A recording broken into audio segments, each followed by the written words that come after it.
Last week I started off by saying things don't always go according to plan. Today, you're going to see some of what I wish I had done last week. But we're also going to have a lecture on the social science of argumentativeness and verbal aggression. Before we begin, there are two stacks of paper. One of them, the one on this side, is a lot thicker. Each of them is a list of 20 survey items. That one, the stack isn't as thick because all 20 are on one page. That one, the stack is thicker because it's spilled over onto a second page. Would everybody please come get one page from that pile and 2 pages, items 1 through 20, from that pile. So make sure you have a page and the page behind it so you have all 20 items. And I'll wait until we've all taken one.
Thank you.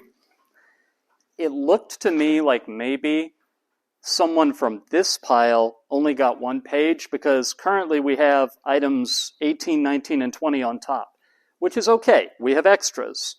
So if you need to come get another page later on, you definitely can. I want to take about the first 10 minutes, maybe 15, and show you where things are in Google Classroom. Last week I talked about the assignments, but I just stood here and talked about them. And I think I may have talked about some of them in a way that was a little confusing. So in Google Classroom, if you go to classwork, the top thing you'll see under materials, let me make that a little bigger. Whoop, if I can. Oh, I can't. Oh dear. But I've got the syllabus, and then right here I have a glossary. I've tried to take just about every term that I have noticed that is specialized, give a fuller definition of it, and in the far right corner in the glossary, I have tried to come up with my best guess of the Japanese term that corresponds to it. So if I use a term and you're just not getting what it means, your first stop is to look in the glossary. Right underneath that, I have the final exam essay questions. This is available to you right now. The essay questions are only up for today. I put them up a few days ago. I'll put next week's essay questions up probably sometime Friday or Saturday. We're going to start today. We're going to look at each of these. The answer to them will be developed in the lecture I give today. We will look at these questions again at the end. And if you have anything you want to ask me, because you're not sure how to answer the essay question, that would be a good time to do it. Then, recommended readings. I have had students over the years who say that even if they understand what I'm saying, they just learn better when they have something they can read and think about. So for each lecture that I'm giving, I've picked one or maybe a couple of recommended readings that are on the same topic that explain some of what I'm talking about. The number at the beginning corresponds to the week in the class. I don't know why Google Classroom is showing them out of order. I wish it wouldn't, but this is week 2. The recommended reading for this week is 2, Hampel. That's the name of the man who wrote it, Dale Hampel. Next week's recommended reading is Toulmin's Schema. Now that one I'm going to talk about when I talk about the argument submission, the debating argument submission assignment in just a moment. You might want to read ahead for that one.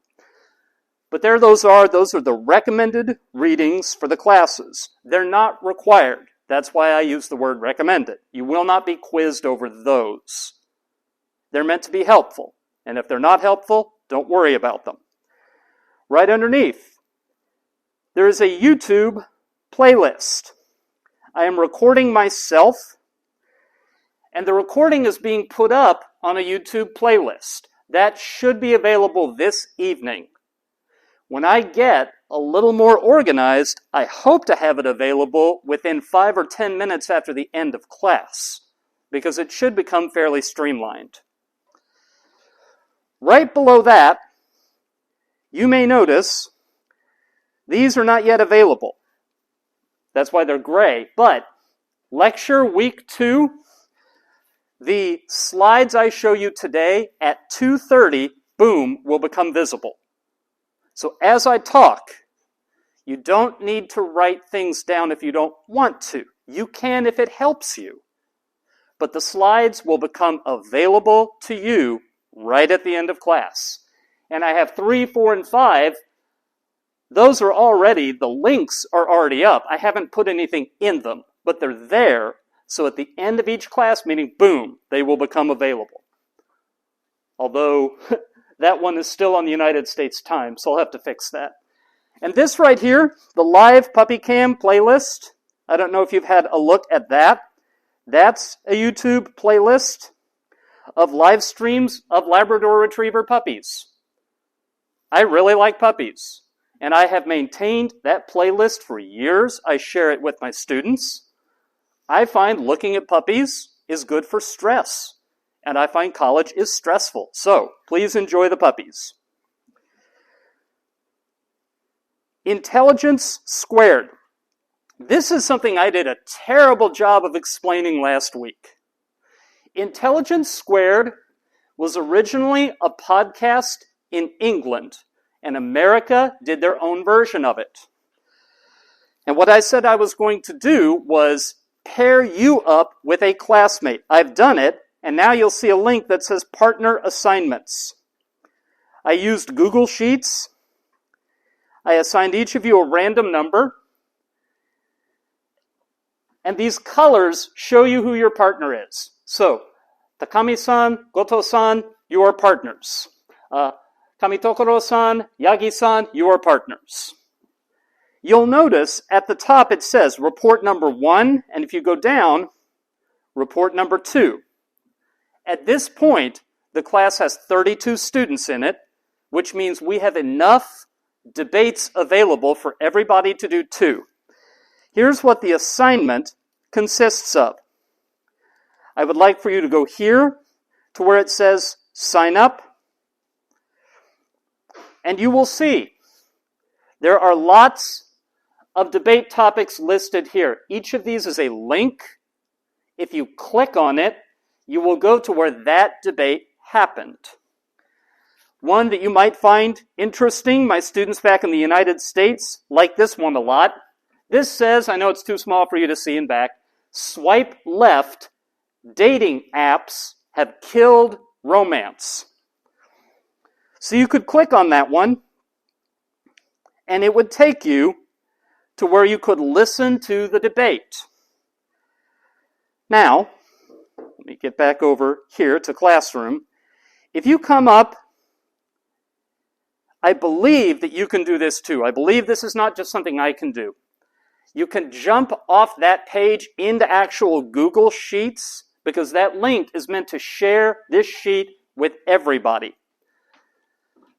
This entire sheet is set so that you can edit it. When you and your partner decide what debate you want to listen to, please come put your names in these two spaces. That debate is now yours, and nobody else gets to claim it. It's yours.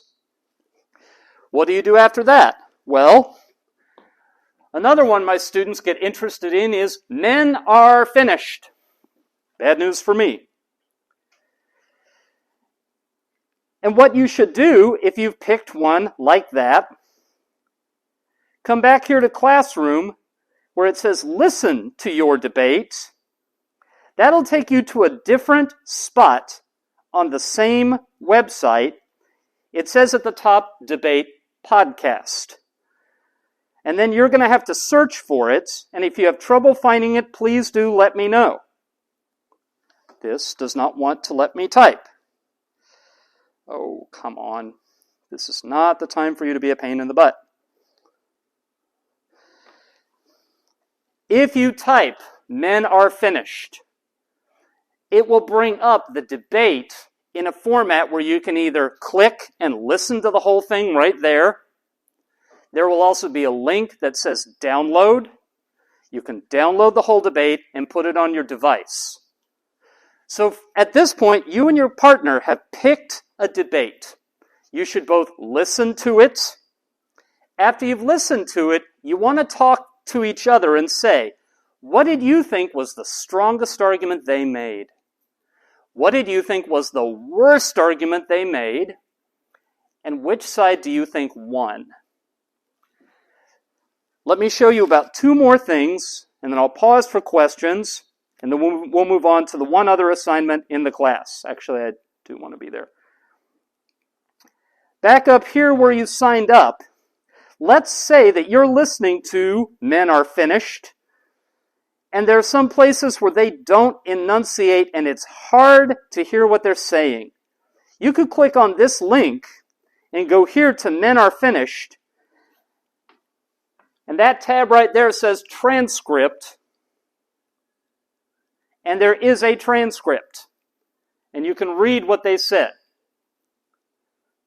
But I really, really want you, for the sake of this assignment, to listen to the debate, not just read it. Debating is something we do out loud. We do it speaking. There is such a thing as argumentative writing, and it's important, but it's not the same as debating. Okay, the final part of the assignment. You've listened to it. You and your partner have talked it over. You're going to come down here to report, and there will be a link, a Google form. And this Google form will have you type in your name and your partner's name, the topic of the debate you signed up for, and then best argument you heard, why you thought it was good. Worst argument you heard, why you thought it was a weak argument. Which side do you think won? At the end of the recording, they'll tell you by audience vote who won the debate. If you disagree with the audience, then explain, why do you think the audience wanted to vote the other way from the way you did? And when you have done all that, click submit, and you're done. You're going to do it twice. You have a classmate, you'll pick a topic, listen to the debate, talk it over with your classmate, fill out the form. You have a second classmate, you're going to do the same thing. And you can start now, And in the assignment instructions, it tells you when the deadline is, and it's several weeks away. So this is something you work on at your own pace. Now I'm going to pause right now while you ask me questions about this.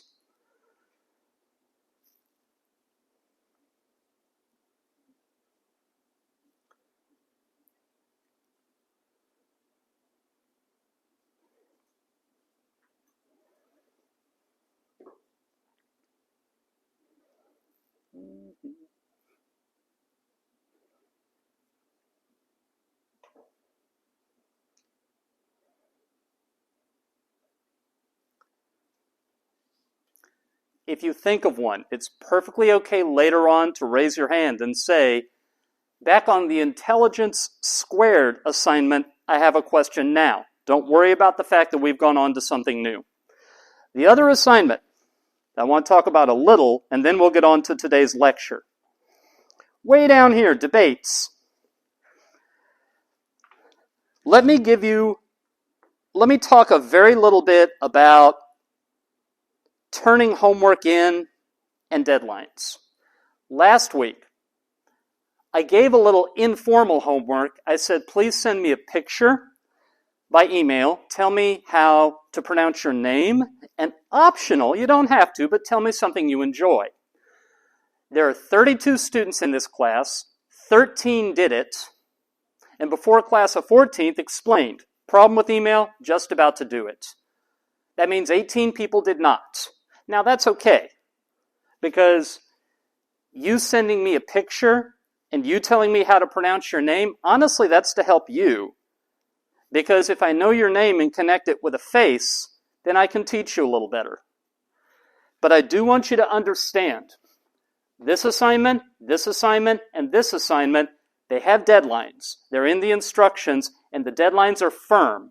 Not because I'm a mean person, but because when these arguments are available, your classmates will need a full week to look at them to be ready for the debates. At the first class meeting, I said, back in the United States, I have a reputation for being hard, but here I'm going to be easy. I will be easy when I look at your work and decide what grade should I give it. Because I haven't taught you before, you haven't had me as a teacher before. But when it comes to these things coming in on time, they must come in on time. And if they don't come in on time, and your classmates don't have them available, then I will not give you any credit. So please do turn these in on time. Now let me talk a little bit about what they are. Argument submission, fact, topics. The first week that we have debates, which is on the syllabus, we will debate topics of fact. That day, we will have 3 debates. They will be, Everest is not the world's biggest mountain. Mount Everest between Nepal and, I believe, China. Not the world's biggest mountain. And you might think, well, everyone knows it is. Actually, there are pretty good arguments in favor of other mountains being taller, bigger than Mount Everest, depending on the way you measure it. So we're going to collect the arguments going both ways, and we're going to debate it. Clothing is a dependable indicator of personality. You look at the clothing that people have on, and you can make some accurate guesses about their personality. Some people say yes and have good arguments. Some people say no and have good arguments. And ultimately, it's a question of fact. And then, because I think topics from history make really good fact topics, this is a Japanese history topic. The emperors of the northern court were the legitimate imperial line. We will collect arguments on it, and it'll be our third topic of the day. There'll be arguments for it, arguments against it. All that to say, when you come to do your assignment, you'll pick the argument, you'll pick the topic. Everest is not the world's biggest mountain. You'll pick the side, government or opposition. Government says the statement as written is true. Opposition says the statement as written is not true. We will talk next week a little bit about the role of definitions. If you have a definition, you'll click yes, that it is a definition, and you'll jump to later in the form. But if you say, no, it's not a definition, you remember about 5 minutes ago when we were looking at the recommended readings, and I said, the week 3 reading you might want to read ahead. If you do, it's only 2 pages long. It'll explain these terms: claim, grounds, warrant. If you want to work ahead and start on this assignment, read next week's recommended reading, and you can probably do your work on this assignment even before next week. Next week, we're going to go in depth about what those mean: claim, grounds, and warrant. Then, you will contribute a good answer that an opponent could make to your argument. If your argument came from research, if it's from a book, just give me the title of the book. If it's from a website, give me a link right here, and then type your name here so that you get credit for having turned this in. Now, if you were looking carefully, you may have seen right here is a Google Sheet. This will show what's already come out of the form. That's little bitty and hard to see, but again, you can pop out of there. You'll see what your classmates have turned in. I put that above the link to the form because you need to look in the spreadsheet first and make sure you're not putting in the same arguments somebody else already put in. Your argument needs to be different. The assignment instructions also say how many arguments we can have on each topic. So the Mount Everest topic, for example, if there are more than, off the top of my head, I think it's 7 arguments, well, there are 32 of you. We have 3 topics. I think I did my math wrong. We have 3 topics, so roughly 11 for each, because that would be 33. And then about half for the government, about half for the opposition. What that means is I would take 6 arguments in favor of Mount Everest being the world's biggest mountain. And if we have 6, we need some arguments for the other side and for other topics. You're only assigned to submit 1 argument for the fact topics.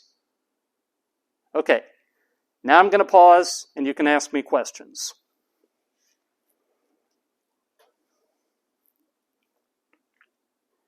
Yes, ma'am. I just have a little bit confused about Sure. the sign up spreadsheet and this report. Right.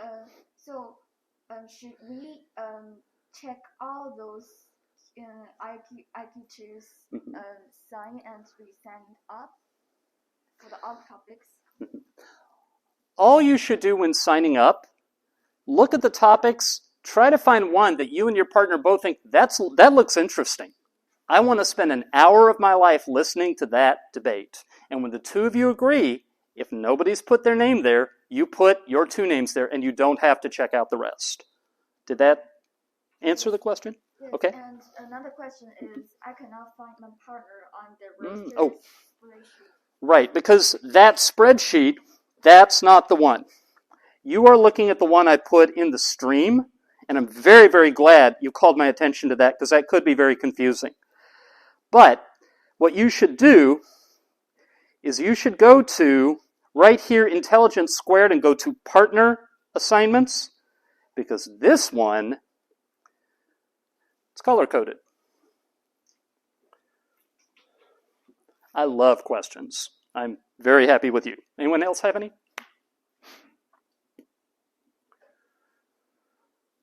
Yes, ma'am. Do we get some time to find our partners? You mean in the middle of class right now? Or, I don't know. Well, your partners are assigned. And the reports don't have to be done until, you'll have to look at the assignment instructions, but it's several weeks from now. So contacting your partners, it'll happen outside class. I may not be understanding the question. Do you want to ask it again? Well, I thought that maybe you would provide some time for us to find partners, or we should just go around the class after class to find partners. Forgive me, I'm still learning names. Tell me your name. My name is Ami. Ami Goto, yes. Ami Goto, I'll tell you right now, Your partner for round 1 is Suzuka Takami. You don't have to go find a partner. That is your partner, and they're assigned. And then, for the second reports, let me see. It's actually easier to see over here because it's bigger. Where are you? Oh, right there. Your partner is Rika Takayama, and that's assigned. So is that...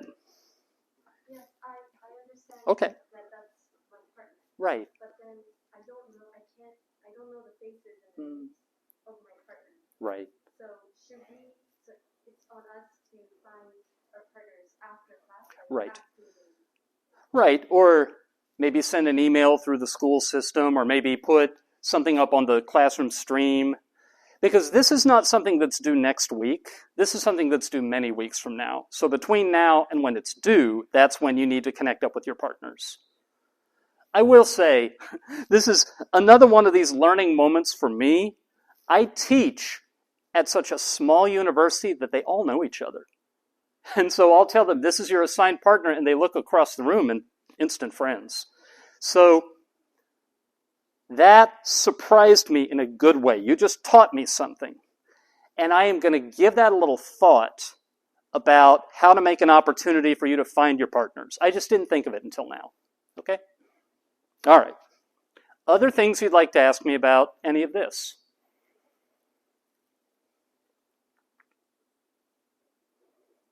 All right. Whenever I see a hand go halfway up, I think, oh, they're about to ask a question. I get excited. Anyway, let me put Google Classroom away and switch over here. Yeah. Present, I guess. Oh, that's neat. Although there we go.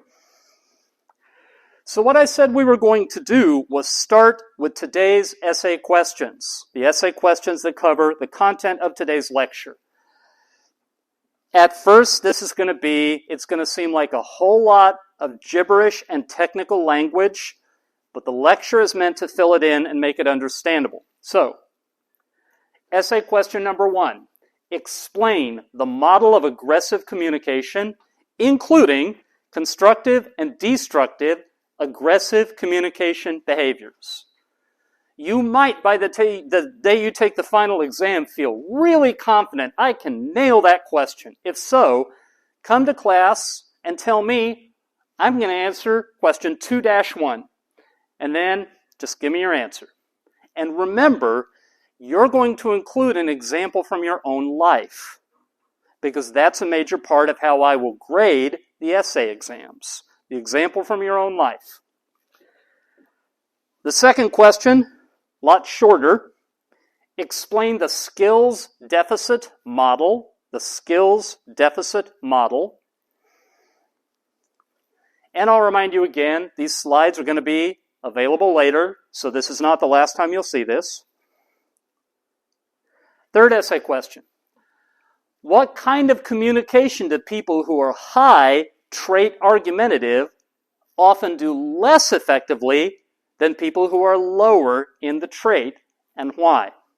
This is the question that last week I used as my example when I was explaining the final exam. And I very quickly gave the answer, but today we will linger on it.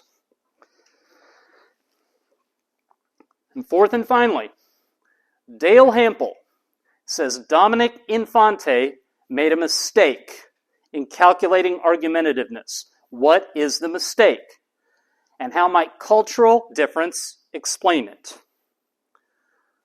Those 4 essay questions are what you will be prepared to answer at the end of today. All right. This man is Dominic Infante. He died a few years ago. He was a professor at the University of Cincinnati in the United States. He trained as an opera singer. That didn't work out, so he became a college professor.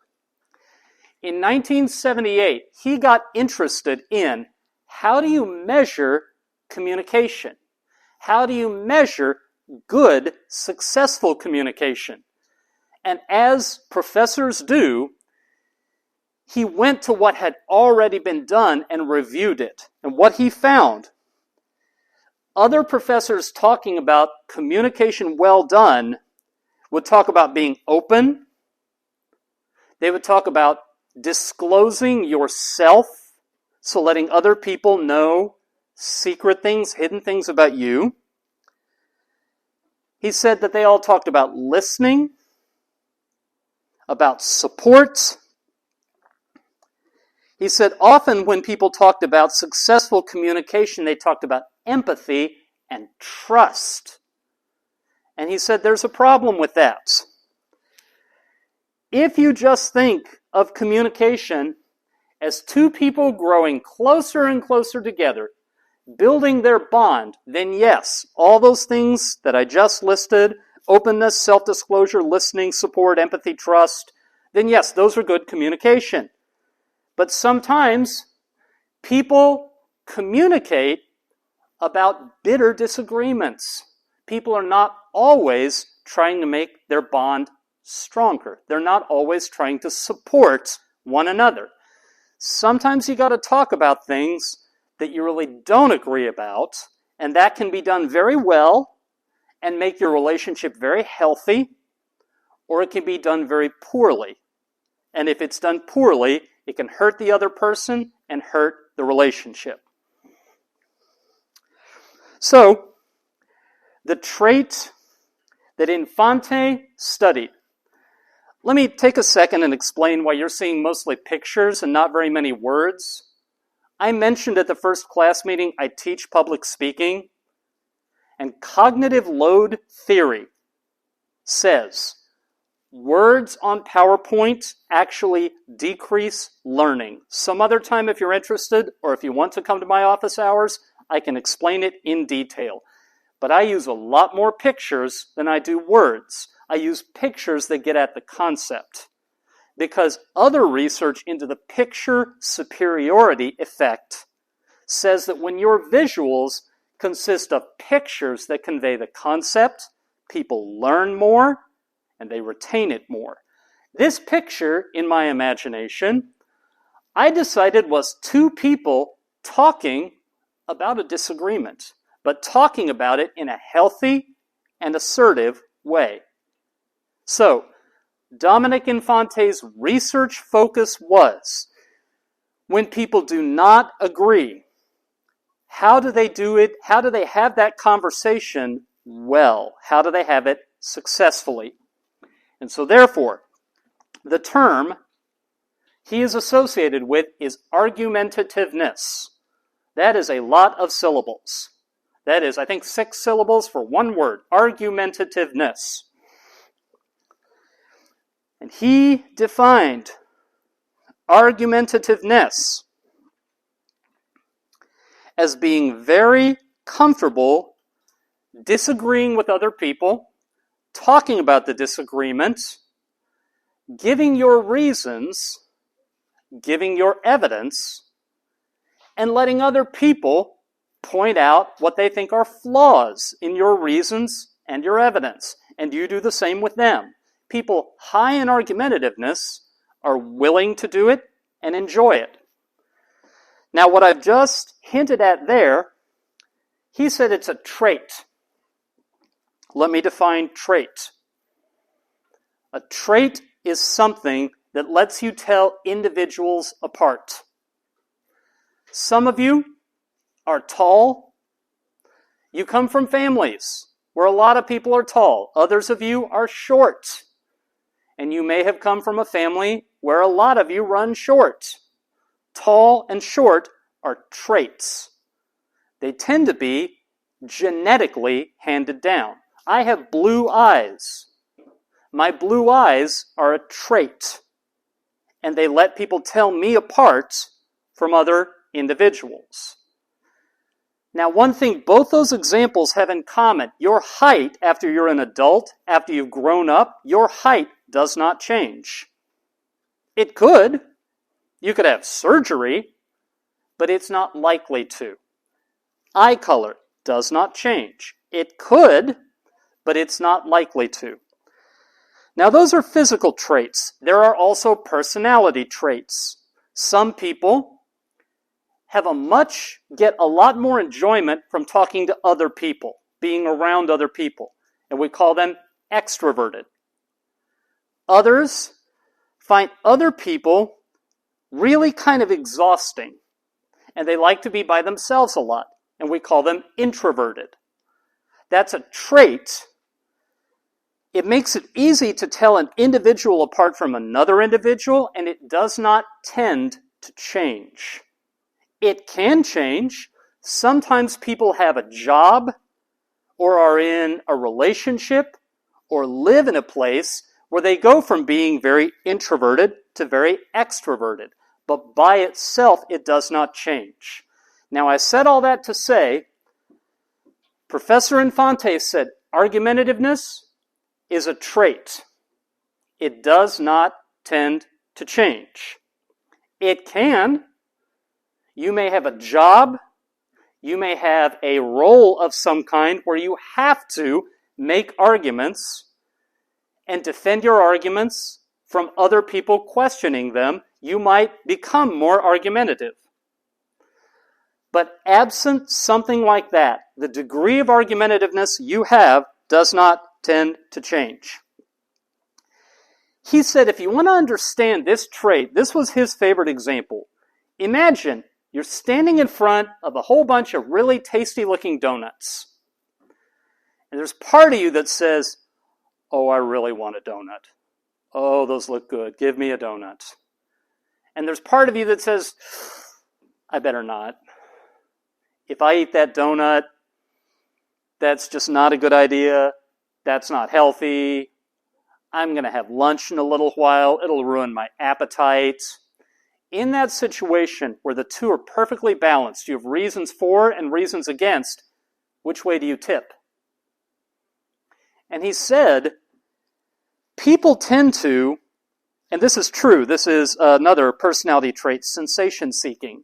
Put in that situation where there are good reasons to and good reasons not to, some people will say, give me that donut. And other people, with the two balanced, they'll say, nope, not going to have the donut. Argumentativeness. He said, sometimes you'll hear someone say something and they're just wrong, and you could explain why they're wrong, and it's even kind of important that they or other people understand why they're wrong. And in that moment, you might find yourself saying, I want to say something, I want to say something, I want to say something, and at the same time say, I better not, I better not, I better not. The argumentativeness trait in that moment, what do you do? Do you speak up and explain why they're wrong, or do you just not say anything? So now what we are going to do, Dominic Infante developed a questionnaire. And that questionnaire tells you your relative level of trait argumentativeness. And you have it. You picked it up at the beginning of class. The instrument that has all 20 questions on one page, I'm going to give you a timed 5 minutes. It's 1:38 now. I'm going to start talking in at 1:43. Please fill it out.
Okay, it is 1:43, so it's been 5 minutes. If you're still working on filling it out, this is something you can finish on your own time later. You're not turning it in. It's not graded.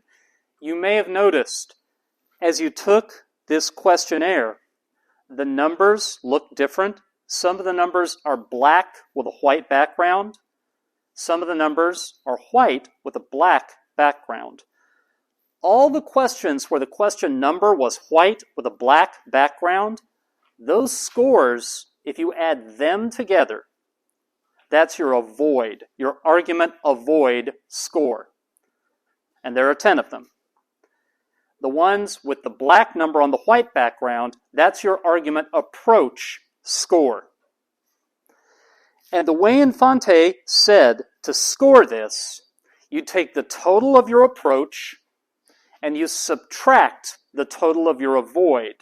And what you get is your argumentativeness. So let's imagine for a minute that on all the approach numbers, I like to argue, I feel excited when I think I'm going to be in an argument. Let's say you put 5 for all of those because you said, that's always true of me. Then you'd have a 50 for approach.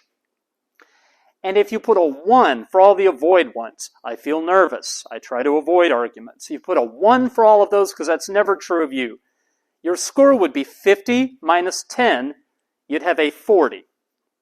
40 makes you very high argumentative.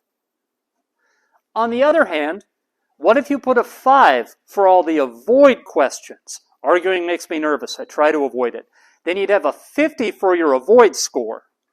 And if you put a 1 for all the approach ones, I like arguments, I feel excited when I'm going to be in an argument, you'd have a 10 for your approach score.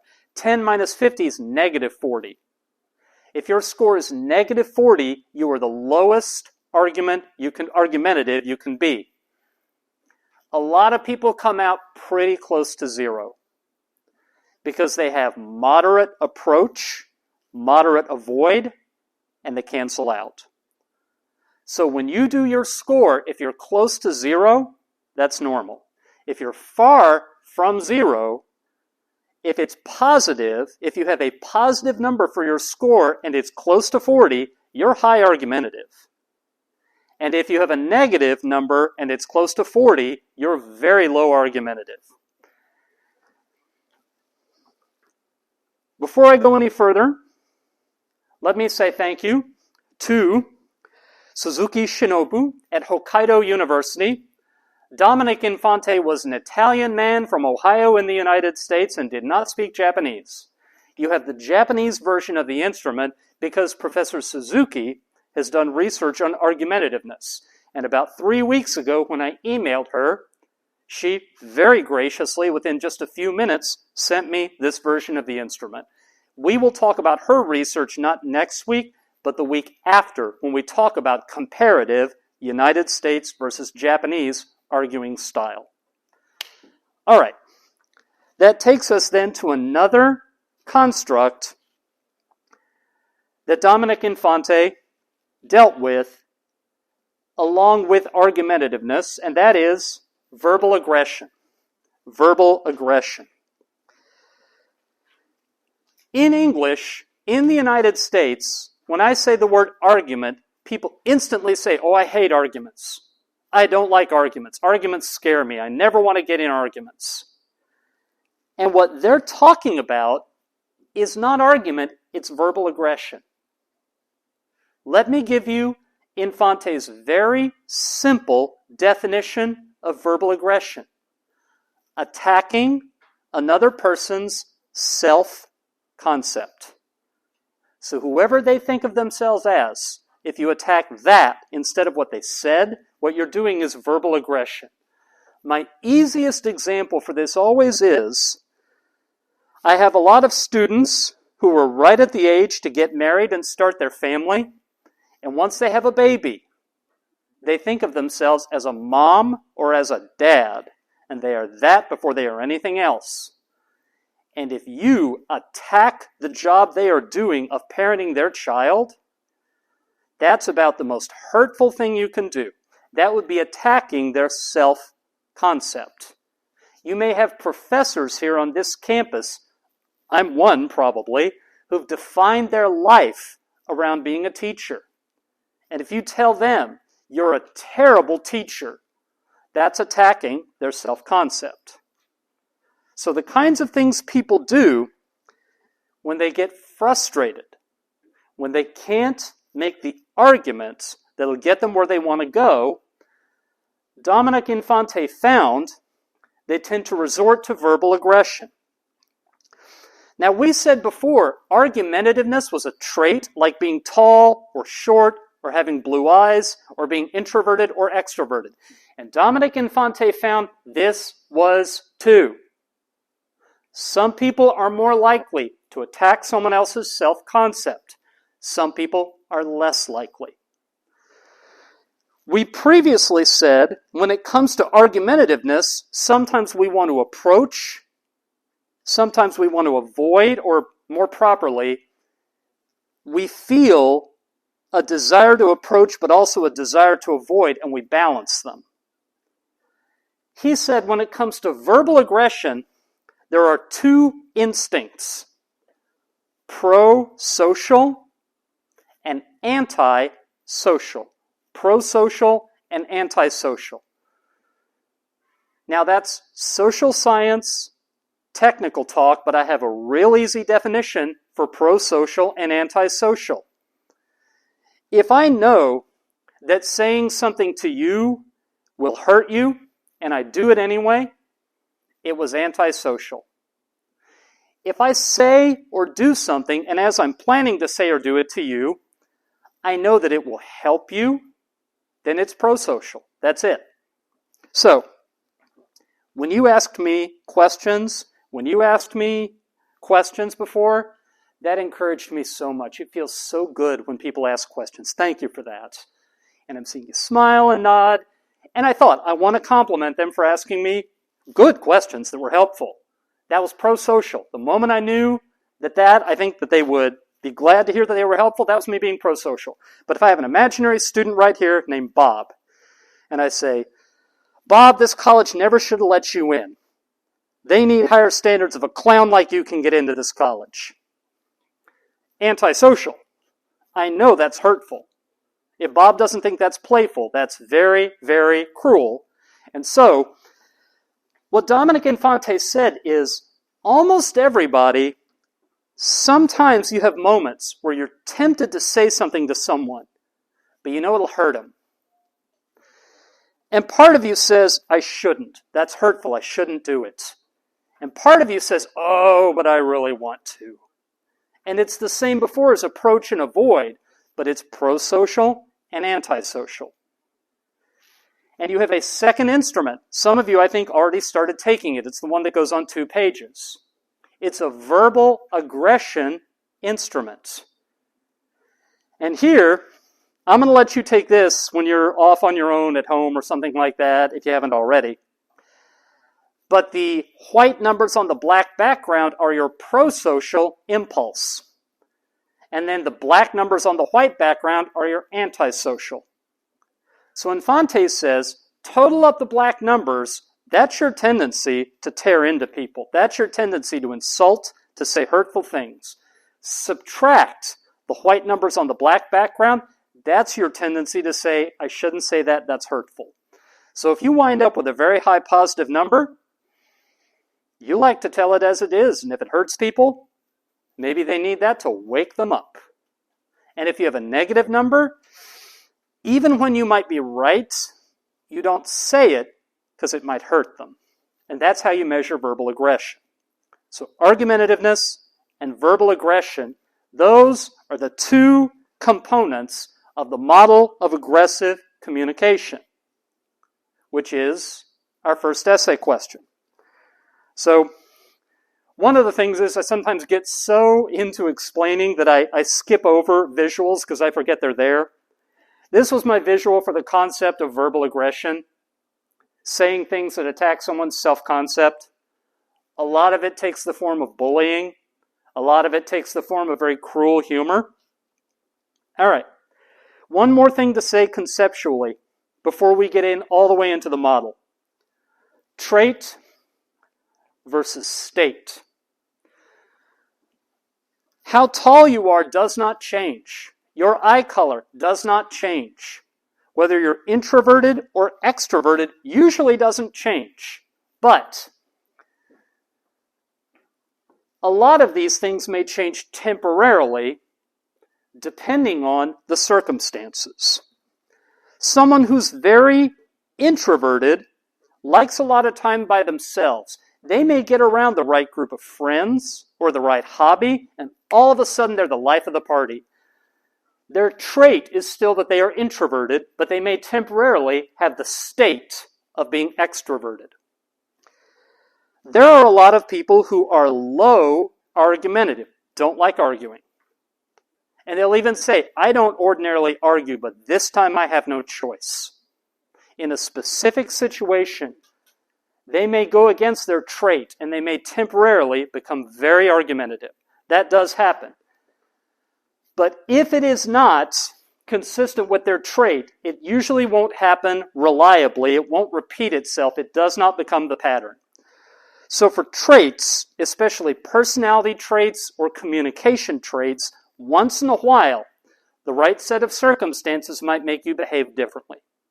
I needed to say that before we went any further. Now, we can go further.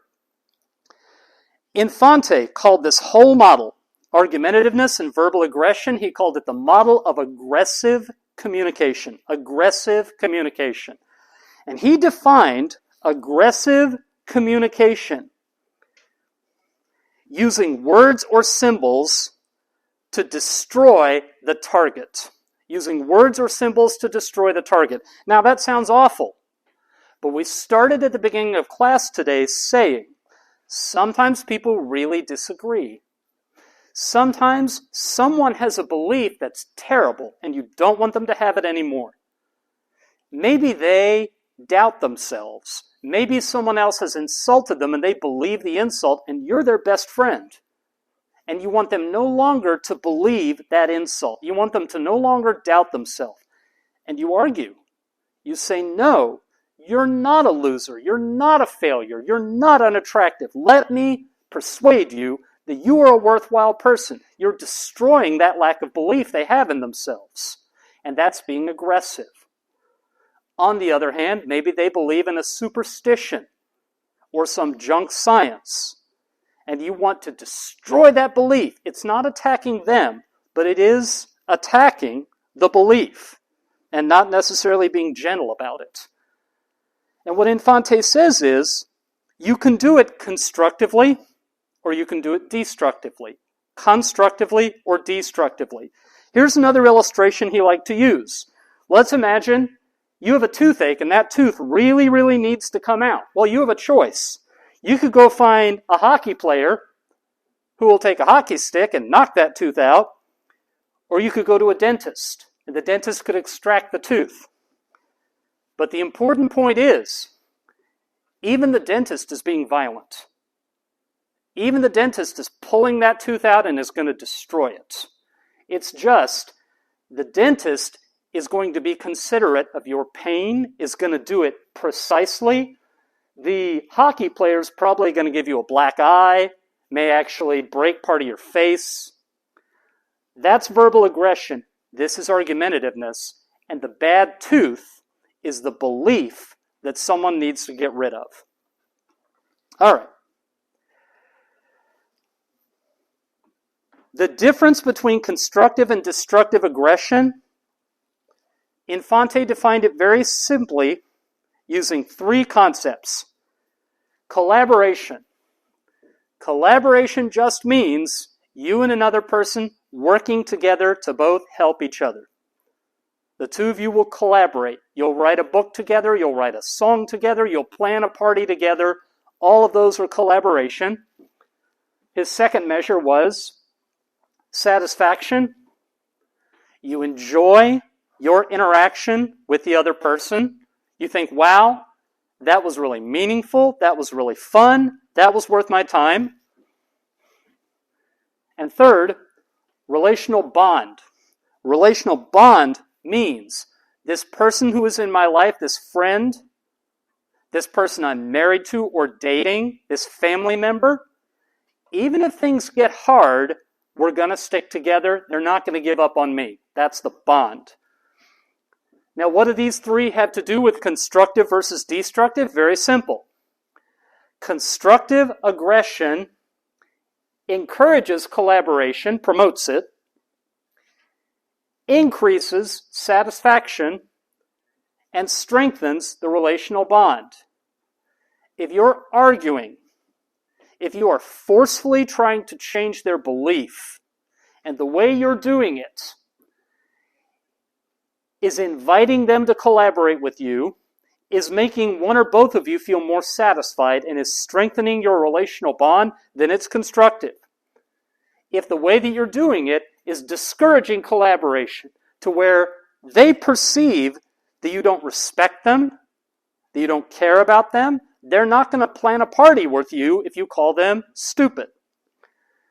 If they don't feel satisfied, if they really find it painful to have the interaction with you, and if the relational bond is weakened, if it's hurt, if it looks like it's going to be broken, those are the signs of destructive aggression. All right. So now let's lay this out. There is the light side and the dark side. There's constructive aggression. There's destructive aggression. And here I will say, communication that is constructive aggression is assertive. Let me define that word. Assertive. Where there is a disagreement or a problem, communicating about it assertively means you respect the other person, but you also respect yourself.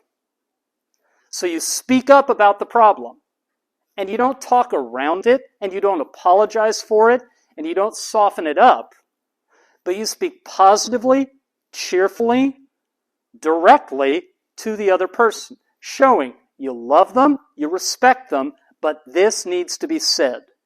It needs to be talked about openly. When you do that, you are being assertive. That's the essence of constructive aggression. The essence of destructive aggression is being hostile. Hostile means, just like we talked about at the first class meeting when we talked about boxing, you want to keep hurting them until they can't resist you anymore. We use the word hostile in English to refer to war. Hostilities go on until one side surrenders. Destructive aggression, you want to make them unable to resist you anymore.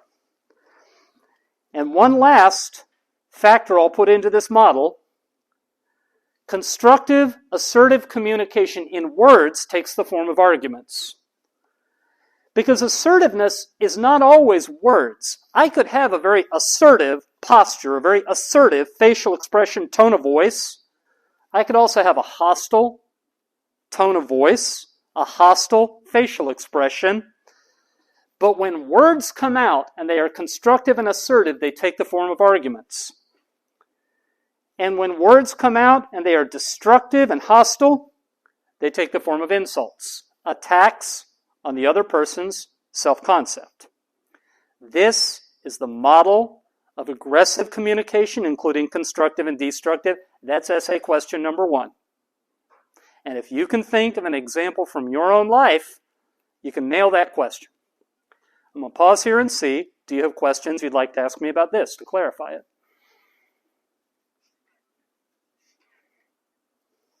Yes, ma'am. You define the difference between argument and verbal agreement. And I have a question is, how do you define the difference between discussion and argument? Very good. Okay, the question is, how do you distinguish discussion from argument? And this is a term my students back at home get very used to hearing. There's the big circle and the little circle. The big circle is discussion. And the little circle is argument. Because argument, when it is properly conducted, is a discussion. All well-handled arguments are discussions. Not all discussions are arguments. So, let us have a talk about how beautiful the weather, well, right now it's pretty hot, but let's say it's a really beautiful day. Let's have a talk about what a lovely day it is, and let's all name what we think is the best thing about this day. And everybody has their examples. We talk about we're just so lucky to have such a beautiful day. It's a discussion. It's not an argument. Because there's no disagreement. There's no, well, here's my reasoning and my evidence. Does that help? Cool. Other questions?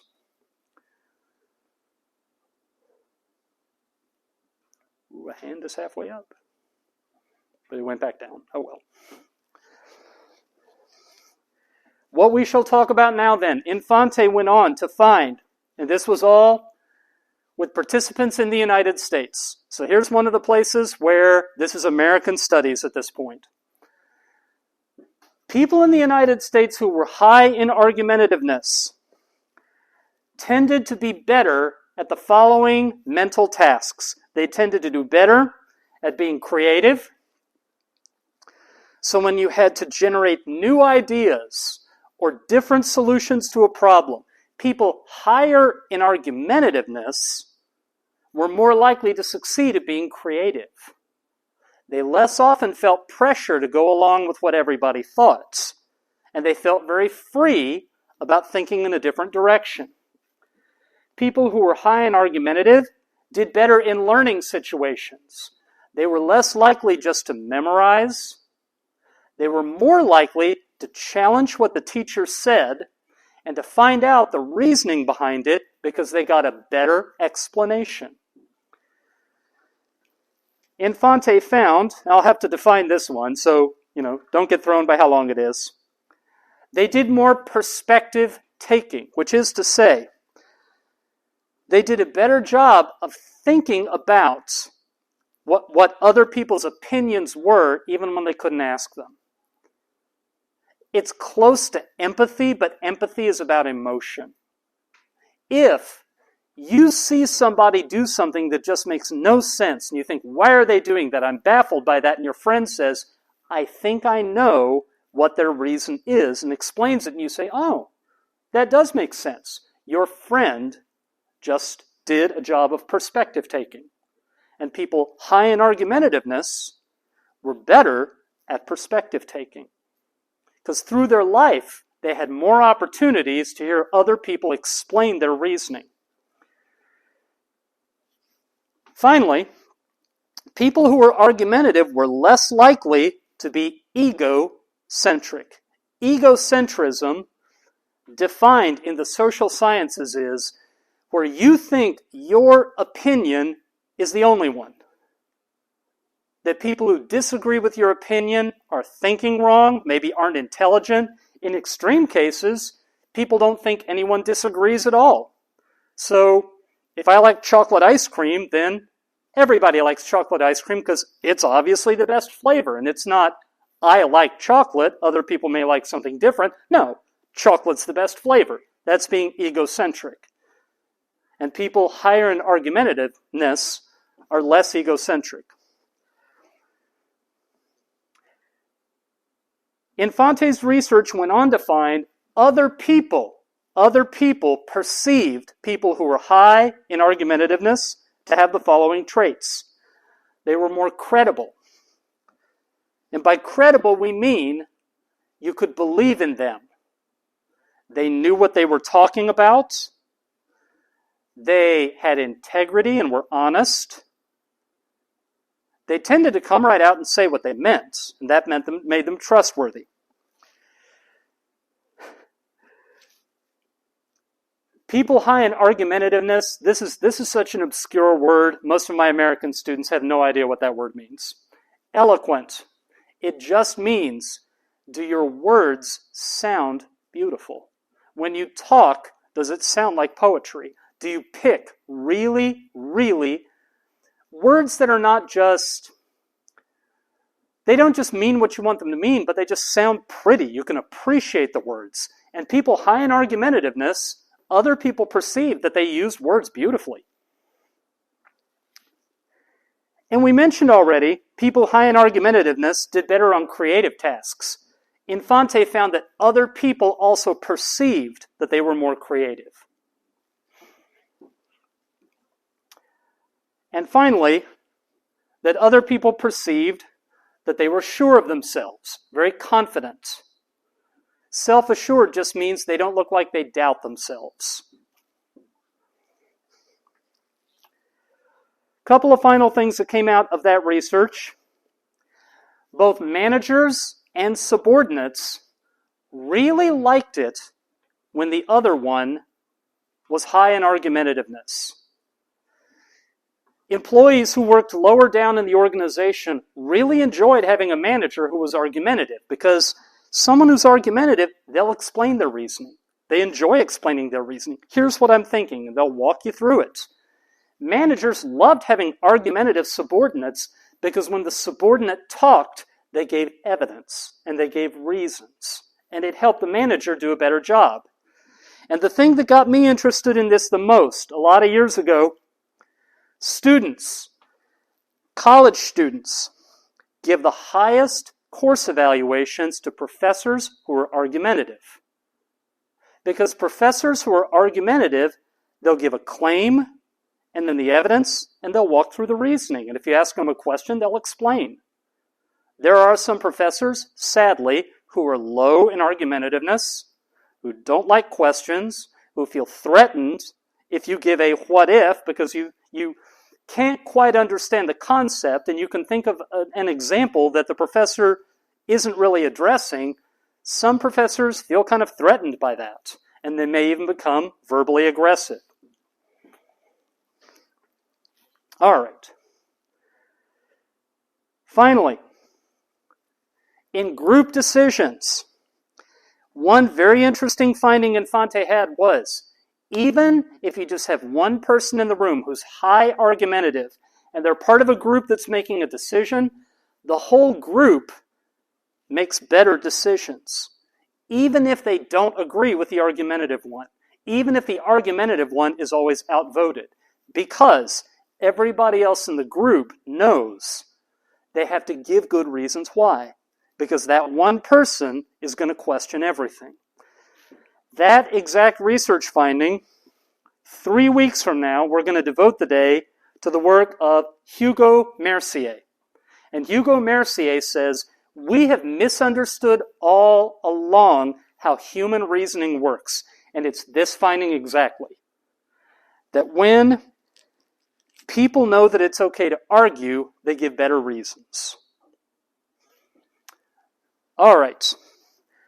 I am thinking at least part of what I wanted to talk about today, we will not have time for, but we're going to get to the end of the constructive model. I think Dale Hampel and the measurement of argumentativeness we might have to take up next week. But the last thing, I'm going to give you a question, not the last thing, because I'm going to talk verbal aggression a bit. I'm going to give you something that we talked about at the first class meeting, comforting people and offering social support. Are you better at it if you're high in argumentativeness? Does anyone remember?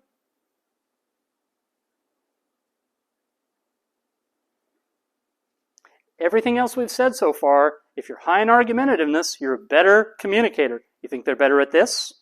Think hard. I'm seeing people start to shake their heads.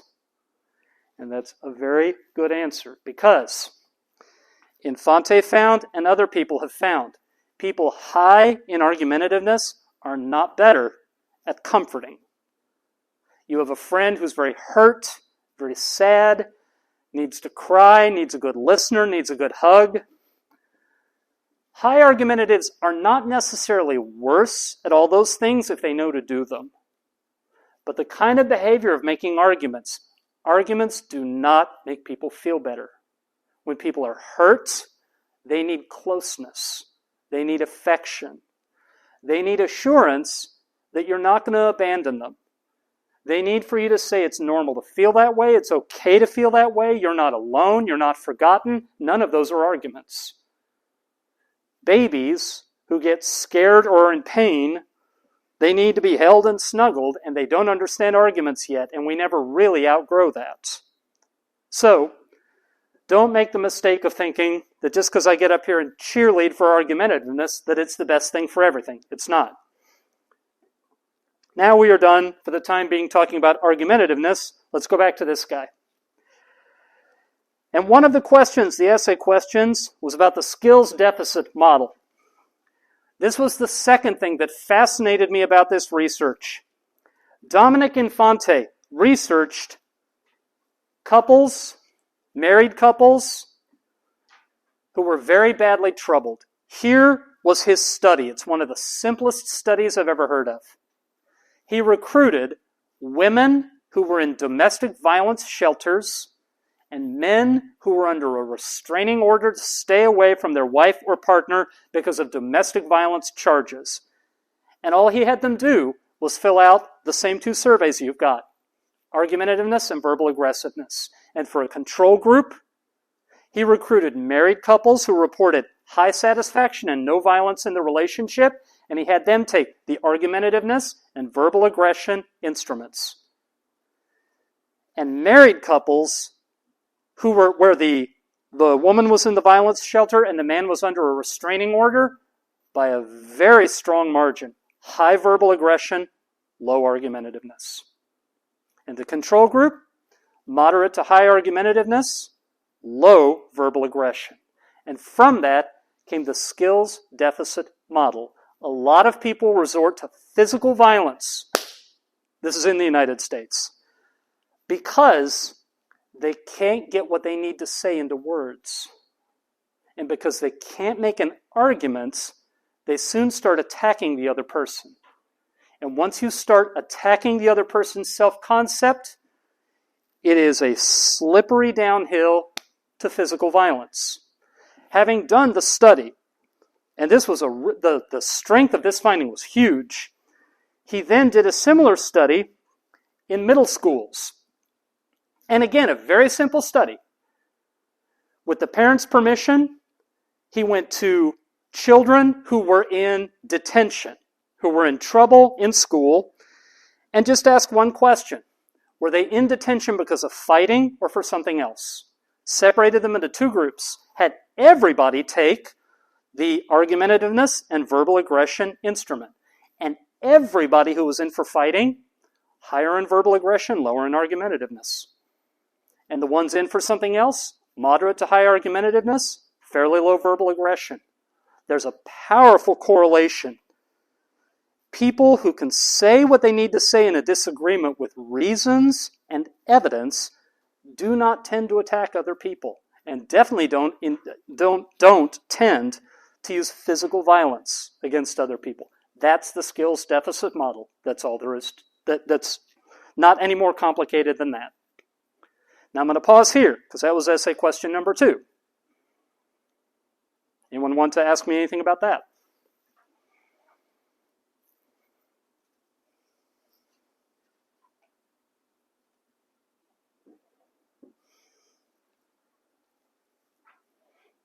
We have 15 minutes. We may be able to get to the last of them. We may. Okay. This is Dale Hampel. Terrible picture, only one I could find. I actually know him. Dale Hampel. He is the one who says that he believes Dominic Infante measured it wrong. Now, we measured it in here. You have argument approach and argument avoid, and you subtract avoid from approach. What he found, Dominic Infante found in the United States, was avoid and approach were inversely correlated. If you were high in approach, you tended to be low in avoid. So if you said, I like arguments, I want to get into them, then you would also say, if you gave high scores for that, 5s for that, you'd give 1s for, I don't like arguments, I like to stay out of them. But Dale Hampel said, he collected data in a lot of countries around the world, interested to see if that would hold up. And in India, and in Malaysia, and in the United Arab Emirates, the correlation was not inverse. People were giving 5s for, I like being in arguments, and they were giving 5s for, I like avoiding arguments at the same time. And Hampel said, what is going on here? So he analyzed his data looking for anything else that could explain it. He looked for, does income explain it? Does individualism versus collectivism explain it? Does religion explain it?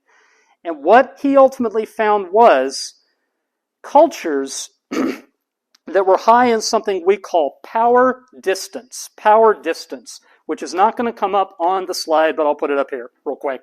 And I think, although I can't guarantee it, I think it's actually in the glossary. But if not, I can tell you what it is. Some cultures around the world, you just know. Some people are higher in status, some people are lower in status. That's how it is. There are some people you need to obey. There are some people who are below you. In some cultures, everybody knows it, everybody's comfortable with it. In other cultures, they're not comfortable with it, and they like to say everybody is equal. The most low power distance, the lowest power distance culture in the world is Australia. Their current prime minister is Anthony, and I'll mispronounce his last name, I think it's Albanese or Albanese. If you were Australian and the prime minister walked through the door right now, it'd be perfectly okay to say, "Hi, Tony." You wouldn't call him Mr. Prime Minister or anything like that. He's an ordinary guy. In Australia, if you got a full scholarship to Cambridge or Oxford, you wouldn't tell anybody because they might think that you're making yourself out to be big and they need to cut you down to size. That's a low power distance culture. Now, I tell you all this to say, Dale Hampel found in cultures that were high power distance, those were the ones where people loved to be in arguments and also to avoid arguments. Because commonly, you would argue with someone below you. You would avoid the argument with someone above you. And here I will mention, Japan is known as a moderately high power distance culture. I've heard it said that there's no such thing as a relationship of equals. One is always higher. In the United States, my students like to think that the United States is a low power distance culture. That's false. We're moderately low, but we're kind of close to the middle. The inequality between really wealthy people and the people who were poor would never be tolerated in a low power distance culture.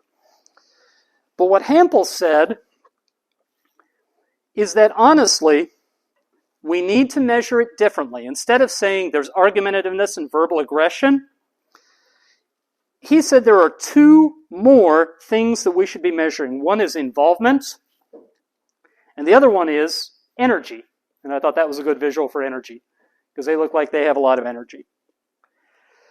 So he said, Dale Hampel said, if you took both the argumentativeness and verbal aggression instruments, and you were very argumentative, but also fairly antisocial, that means when there's a disagreement, you're energetic. You go in high energy. And if you have high avoid, and if you have high pro-social, what you tend to do is you just stay out of it. And that would make you low energy. And then, and I always mess this one up, which is why I have to cheat and use my notes real quick, involvement. If you have high avoid, you don't get into arguments, but you also have high antisocial, then you just don't want to get involved. Antisocial, hurt people's feelings, keep them away from you. Avoid, not going to get into it, not going to say anything. I'm not going to get wrapped up with this person who's just wrong. But then, high involvement, you might argue with someone, but you might also be pro-social.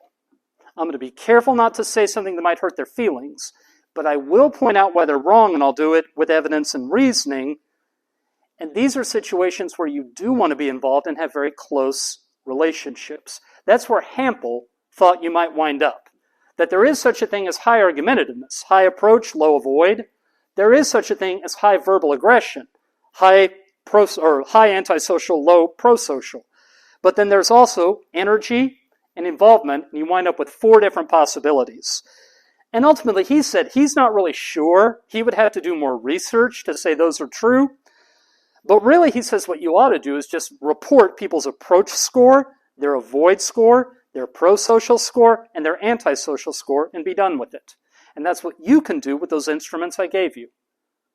You can see from them what your approach, your avoid, your pro-social, and your antisocial is. And that's useful information to know. And I think with 8 minutes left, we have gotten to the end. I don't know why I have the emperor on here again, but I do. I don't know why I have baseball on here, but I do.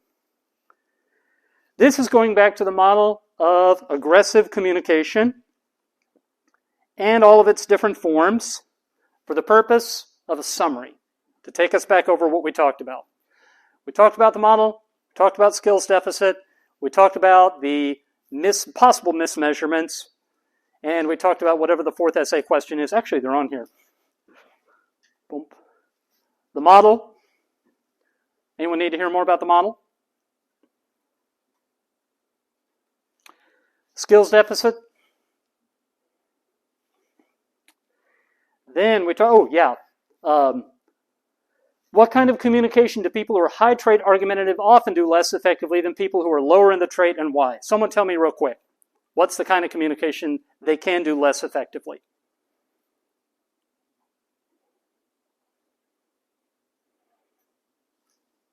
People who are high trait argumentative often maybe not bad, like they are not good at comfort others or get some emotional discussion with others. That's right. Comforting and social support is the answer to that. Comforting and social support. And then finally, Hampel says Infante made a mistake. What's the mistake? Anyone know?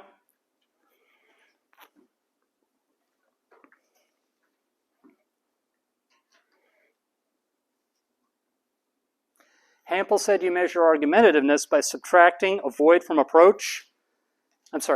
Infante said you measure argumentativeness by subtracting avoid from approach. Hampel said, actually, some people like to do both. So subtracting avoid from approach, that may not be measuring what you think it's measuring. And Infante said you measure verbal aggressiveness by subtracting pro-social from antisocial. And Hampel found the same thing. He said, especially in high power distance cultures, some people like to do both. Given the situation, they may try not to hurt anybody, or they may come right out and say it. So you can't necessarily subtract one from the other to get the score. And then how might cultural difference explain it? In the United States, subtracting avoid from approach worked well. And subtracting pro-social from antisocial worked well. But in India, Malaysia, and the United Arab Emirates, they didn't work well. And Hampel had to develop a different model to explain what was going on. All right. The final thing, at the first class meeting, I spent some time introducing myself to you, and if I had had some visuals with me that day, I would have told you that I am a runner for a hobby. This is me finishing a 10K. I actually went out for a run this morning. This is me just this past May finishing a half marathon. That's the shirt I was wearing this morning. And then I put some pictures up just of my students. So these are my students standing underneath a cherry blossom tree because we have one on our campus. They're great kids. I miss them already. He's the current student body president. And these were my graduates from last spring. I'm very proud of them. She's a first-year law student. And her fiancé, she has a fiancé now because he just proposed yesterday. And finally, we got some snow about 2 years ago. That's a snowman of me. So I thought you might get a kick out of that. All right, I have nothing left on this. This is going to appear in Google Classroom in 4 minutes, complete with a picture of me as a snowman. Do you have anything you want to ask me about the assignments, about intelligence squared, about argument submission, about the final exam? Or are you feeling like maybe you're getting a grip on what the class is?